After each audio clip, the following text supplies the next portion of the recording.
রাস্তা ফাঁকা ফাঁকা সকালে এলো সকাল এখন 7টা বাজে 7:11। আপনারা সবাই যখন কোথাও যাবেন ঘুরতে যাবেন ঢাকা রাস্তা সকালে ফাঁকা তো সকাল সকাল বেরিয়ে যাবেন। ঢাকার শহরে গাড়ির অভাব নাই, রিক্সার অভাব নাই, কোনো কিছুর অভাব নাই। আপনারা সকাল সকালে বেরিয়ে যাবেন, আপনার জ্যাম জটে পড়বেন না। হ্যাঁ তবে ভাই আপনারা সবাই ভালো থাকেন, সব সময় দোয়া করি আমাকে সাপোর্ট করবেন, আমি আপনাদের ভালো ভালো কন্টেন্ট দিতে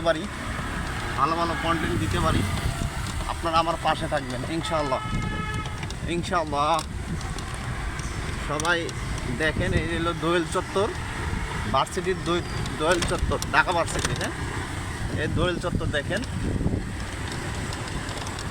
এখানে পরিবেশটাও ভালো। এই যে কি সুন্দর ফুল ফুটেছে, কোকিল ডেকেছে মুক্ত কণ্ঠে, ঘুম থেকে জাগো।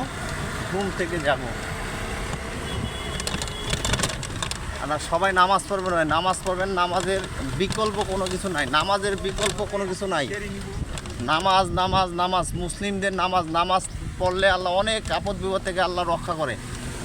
নামাজ পড়বেন, অনেক আপদ বিপদ থেকে রক্ষা করবে। দেখেন এই যে ভিজে কম্বল নিয়ে যে শুয়ে আছে, কত দেখছেন কীভাবে শুয়ে আছে মানুষের কিসের তো অহংকার আমি বুঝি না। মানুষ কী নিয়ে অহংকার করে? গাড়ি বাড়ি ধন দৌলত এগুলি কিছু থাকবে না। এই যে আমার সামনে যে ভাইটা রিক্সা চালাচ্ছে, সেও তো একটা মানুষ, সেও তো এই দেশে আলহামদুলিল্লাহ ভালো আছে। আমরাও যারা ভালো আছি সবসময় আল্লাহ শুকরিয়া আদায় করবেন, আল্লাহর নাফরমানি করবেন না কোনো সময় না।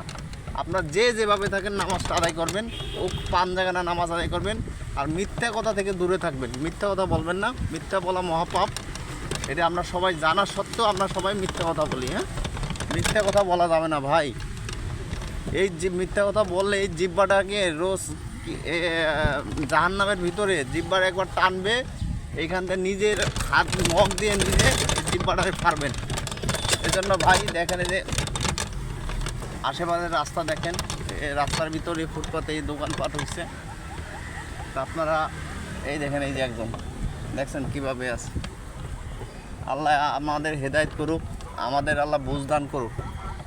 ভালো থাকেন, সুস্থ থাকেন।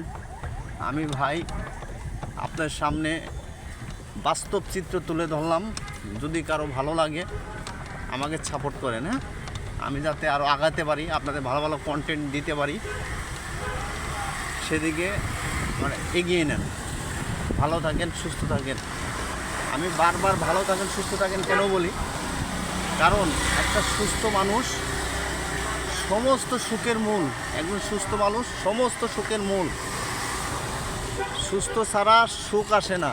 শারীরিক সুস্থ তা আল্লাহ তাআলার বড় একটা নিয়ামত। আপনারা সবাই আল্লাহর কাছে কিছু চাইলে শারীরিক সুস্থতা চাবেন, যাতে আপনি শারীরিক সুস্থতা। এই যে ঢাকা মেডিকেলের আশপাশে দেখেন দোকান পাশাত, দেখেন কত মানুষ এই হাসপাতালে আছে, তারা কিভাবে আছে, আল্লাহ তাআলা তাদের কীভাবে, তাদেরও তো দিন কাটতেছে। আমরা যারা ভালো আছে আমাদেরও দিন কাটতেছে। তা আল্লাহর পথে আমরা দিনটা উদযাপন করি, আল্লাহর দিনের পথে দিন উদযাপন করি। ভালো থাকেন। আসসালামু আলাইকুম ওয়া রাহমাতুল্লাহ।